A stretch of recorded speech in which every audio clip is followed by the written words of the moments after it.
Also, for reasons you will find out later, I've hidden 6 SpongeBob musical songs in this episode. I will pin the comment of whoever finds them all first. Van Helsing's Journal, March 8th. Yesterday, I received a letter sent by a man named Eugene Krabs. Eugene was a tavern owner whose tavern had become famous all throughout Europe for its signature dish, a German food known as a hamburger. However, as the letter revealed, he had only achieved this success due to a deal he had made with a mythological being known as the Flying Dutchman. Now, tales of people trading their soul to a demonic entity are quite common, to the point where I wonder why people keep falling for this. And many different supernatural creatures have their own ways of collecting souls. The way the Flying Dutchman chooses to collect payment is typically by transforming the body of the victim into a monstrous form, which will then be forever trapped as his mindless minion. And now the Flying Dutchman was coming for his next victim. Krabs, in a move that I greatly question the logic of, had taken his things and moved to the Bikini Atoll in an attempt to escape his fate. But this obviously did not work. As much as I believed that if one is this stupid, they deserve their fate, I decided to take the job, if only because it would be fun. Besides, Hero is my middle name, after all. I also decided to bring along a fellow hunting partner, Frankenstein's monster, to assist, as he knew far more about these monsters than I did. I quickly booked a boat ride to the Bikini Atoll, and as soon as I arrived on the island, I could immediately see the issue. A man, who I assumed was Eugene, was currently being chased down by what appeared to be a cyan human-octopus hybrid, whose story I was familiar with. His name used to be Squidless Q Tentacles, and he was a famous clarinet player. He would often play the largest stages in the world, with critics and audiences alike praising him for the wonderful music of his clarinet. Obviously, as no human alive actually enjoys the clarinet that much, this was all staged. Years ago, Squidless made a deal with the Flying Dutchman for years and years of fame for his clarinet. His years passed, and Dutchman eventually collected his due, transforming him into his monstrous state, now called the Squid God. The Squid God was now chasing after Eugene, until finally grabbing him with his many tentacles, all while giving a high-pitched screech. Still sounds better than the clarinet, I thought to myself as I unleashed my whip, wrapping it around the creature's bottom tentacles. I then dragged the beast away from Krabs, before throwing it back into the waters from which it came.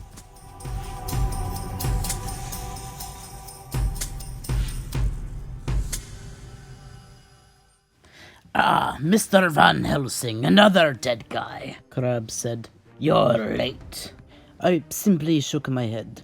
You're lucky I even bothered to show up. I don't typically put myself on the line for morons like you, I yelled, all while the monster was looking out for any more potential creatures. Hey there, you have no right to.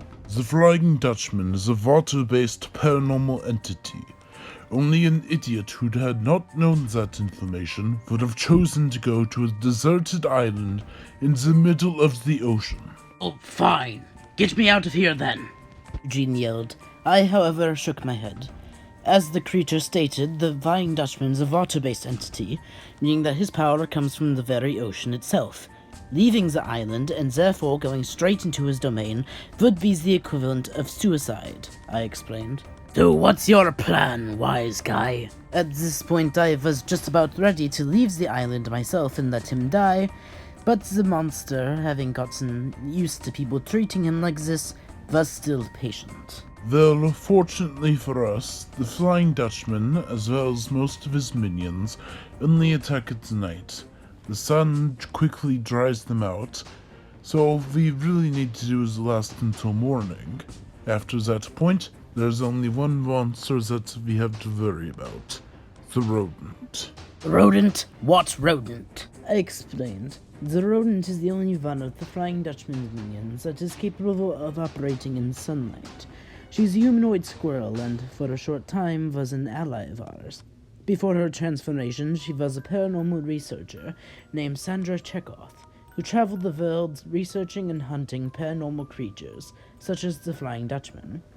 And it turned out that the Dutchman would be her final hunt. Donning a diver's suit, she went into the water, intent on sneaking into the Dutchman's base of operations. Beneath the waves, she found the Dutchman, sitting in an abandoned pirate ship, surrounded by aquatic monsters of all sorts, as well as the skeletons of the poor pirates themselves. She was about to resurface when she was spotted by some sort of giant pink starfish, and was soon dragged down to the Dutchman's throne. The Dutchman broke her helmet and watched as Sandra drowned. After her death, the Flying Dutchman transformed her body into that of a humanoid squirrel, capable of hunting during the daylight hours. However, no sooner had I finished my stories than another round of sea monsters emerged from the shore beneath us. Among these monsters were a giant pink starfish, a large cyan snail, earlier a squid monster, a yellow monster filled with holes, and of course, the rodent. Immediately, I began to run to a nearby cave, and the monster picked up Eugene and followed me.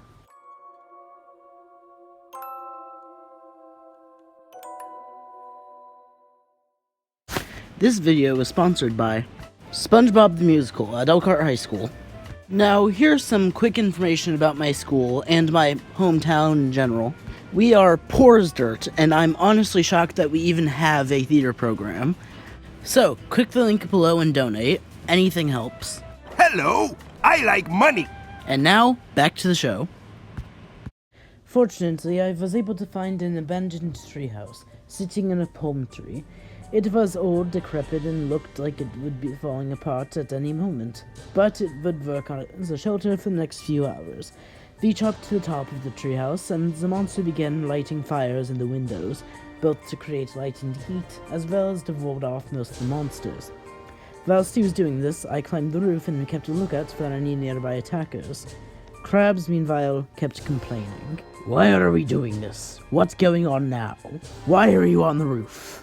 The monster became more and more irritated, but attempted to stay calm and explained what he was doing. Most of the creatures out there require moisture to live. They will be hesitant to come near an open heat source, such as this fire. You talk too much. I, for one, think we should get out of here as soon as possible. With your dumb plan, we're practically sitting ducks. Besides, you know what they say. When the going gets tough, the tough get lost. If we go out in the open now, it will be a death sentence. Trust me, I know how these monsters work. Eugene, however, had one last retort. Takes one to know one, I guess. At this point, I knew I should have probably intervened, but I wanted to see the events unfold. The monster immediately became enraged.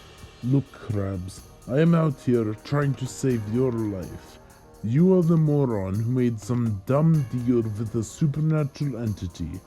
This is all your fault. He made an enticing offer. Krabs began to explain, but the monster interrupted him. Yes, 15 years and 62 days of financial success for your soul. Very enticing. No, Krabs rudely interrupted him. the original deal was 15 years. We added 62 days in the second deal. This made the monster pause. What second deal? Krabs explained, almost as if he was bragging.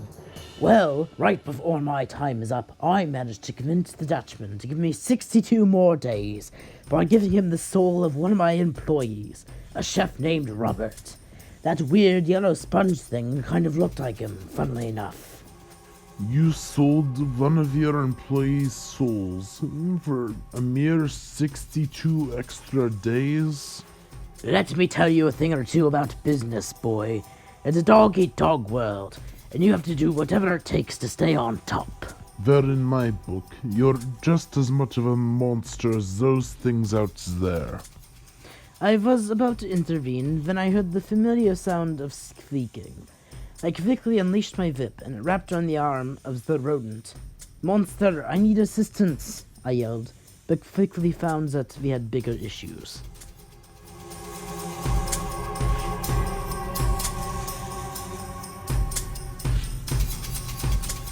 The rodent swiped its tail at me, and I, of course, dodged. However, this attack had merely been a diversion, as it quickly escaped me and began putting out the various fires we had lit around the abandoned treehouse. The monster attempted to relight the fires, but he was far too slow, and soon the fires were all out. The minute the fires were extinguished, the monsters began to storm the treehouse. The sponge beast broke through one of the wooden walls and tried to grab Krabs. The monster attempted to pierce it with his spear, but found that this wasn't just a simple sponge. As it was partially a sea sponge, it was already covered in holes, and all the spear did was add to those numbers. The cyan tentacles broke through the other wall and began to grab Krabs. My legs! Eugene yelled, as the squid god wrapped around his legs and began dragging him to the shoreline. Meanwhile, I was still on the roof, attempting to fight off the rodent. She swiped at me, but I dodged out of the way. I then struck my whip again, wrapping around her legs. While she was immobilized, I grabbed a flask of powder from my jacket and threw it at her. The monster sniffed the powder and immediately fell unconscious. That left me with a choice. Below me, the monster was still struggling with the surprisingly durable sponge beast, while Krabs was busy getting dragged to his inevitable doom. You, loser with the whip! Krabs yelled from the shore. I could use your help here! At this point, I was done. First off, I'm not a loser. Second, let me tell you a few things about monster hunting. It's a dog-eat-dog world, and you have to do whatever it takes to stay on top. I immediately made my way back into the treehouse and began fighting off the sponge beast. From outside, I could hear Krab yelling, "Hey, you don't get to use my own words against me, that's cheating!" As I grabbed one of the remaining torches and lit it, I then threw the torch into the monster, who caught it midair and stabbed it into one of the sponge beast's holes. It began to wither and scream as it retreated. The monster and I then walked out the treehouse to see if there was any remaining chance of saving Eugene. There was none. Eugene, encircled by various monsters, was kneeling before a floating green pilot. Krabs begged for his life, but his pleas fell on deaf ears. The pirate produced a glowing green sword and stabbed straight through Eugene's chest. He then began his transformation. His eyes turned into bright green and began to rise above his forehead. His skin hardened and turned into a bright red. His arms grew and his hands transformed into crab-like claws. His blue shirts and pants transformed into pieces as additional crab-like limbs burst from his body. After the transformation had finished, I thought the creatures were going to head back here and continue their assault. However, as their work was completed, they simply retreated back into the water and vanished into the night.